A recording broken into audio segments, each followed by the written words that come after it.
प्यारे बच्चों, कैसे हैं आप सब। आशा करती हूँ आप सब अच्छे होंगे, स्वस्थ होंगे। स्वागत है आपका इस कक्षा में। आइए आज हम पढ़ते हैं हिंदी व्याकरण का पाठ 7 सर्वनाम। सर्वनाम शब्दों में एकवचन, बहुवचन, सर्वनाम के भेद। चित्रों को देखिए और समझिए।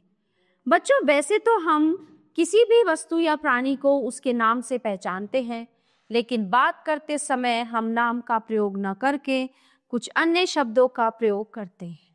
जैसे माँ बाजार गई, उन्होंने सब्जी खरीदी। सौरभ पत्र लिखता है, वह कक्षा 4 में पढ़ता है। अंकित और अंकिता दिवाली मना रहे हैं, वे भाई बहन हैं। यहाँ मोटे छपे शब्द उन्होंने माँ के स्थान पर, वह सौरभ के स्थान पर, वे अंकित और अंकिता के स्थान पर प्रयोग हुए हैं। संज्ञा के स्थान पर प्रयोग हुए ये शब्द सर्वनाम है। जो शब्द संज्ञा के स्थान पर प्रयोग किए जाते हैं वे सर्वनाम कहलाते हैं। सर्वनाम शब्दों में भी एक वचन, बहुवचन होते हैं।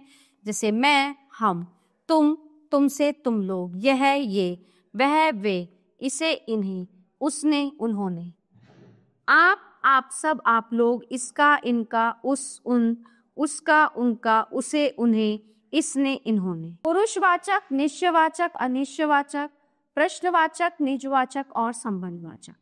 पुरुषवाचक सर्वनाम।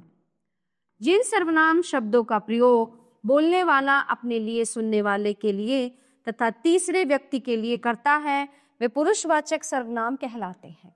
जैसे मुझे रोटी दे दो, मैं भूखी हूँ। तुम नहीं जानते, तुम्हारे पिताजी आए हैं। वह घर ताई जी का है, वे घर में नहीं है। निश्चयवाचक सर्वनाम। किसी निश्चित वस्तु या व्यक्ति की ओर संकेत करने वाले सर्वनाम शब्द निश्चयवाचक सर्वनाम कहलाते हैं। जैसे यह मेरा उपहार है, वह तुम्हारा थैला है। अनिश्चयवाचक सर्वनाम।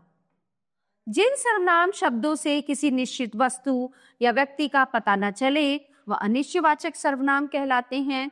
जैसे दीवार के पीछे कोई है, किसी से मत कहना। ठीक है। प्रश्नवाचक सर्वनाम। जिन सर्वनाम शब्दों का प्रयोग प्रश्न पूछने के लिए हो वे प्रश्नवाचक सर्वनाम कहलाते हैं। निजवाचक सर्वनाम। जिन सर्वनाम का प्रयोग कर्ता अपने लिए करता है वे निजवाचक सर्वनाम कहलाते हैं। जैसे मैं अपने आप काम करूंगा, हमें अपना काम स्वयं करना चाहिए।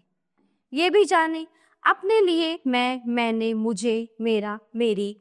ठीक है। मेरे, हम, हमें, हमारा आदि सर्वनाम शब्दों का प्रयोग किया जाता है। दूसरों के लिए तुम, तुम्हारा, तुम्हें, आप, आपने, आपको आदि सर्वनाम शब्दों का प्रयोग किया जाता है। संबंधवाचक सर्वनाम। नीचे दिए गए वाक्यों में जैसा, वैसा, वह, जो, सो शब्द वाक्य के दो सर्वनाम शब्दों में परस्पर संबंध जोड़ रहे हैं, इसलिए इन्हें संबंधवाचक सर्वनाम कहते हैं। जैसा बोओगे वैसा काटोगे, जो सोएगा सो खोएगा। जिसके बारे में बात की जाए उसके लिए यह, वह, ये, वे, उन्हें, उन्होंने, उसके, उनके आदि सर्वनाम शब्दों का प्रयोग किया जाता है। आओ दोहराएं। जो शब्द संज्ञा शब्दों के स्थान पर बोले जाते हैं वे सर्वनाम कहलाते हैं। सर्वनाम के 6 भेद होते हैं: पुरुषवाचक, निश्चयवाचक, अनिश्चयवाचक, प्रश्नवाचक, निजवाचक तथा संबंधवाचक।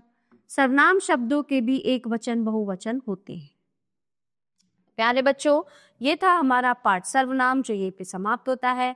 आशा करती हूँ आपको अच्छे से समझ आया होगा। मिलते हैं अगली कक्षा में। धन्यवाद।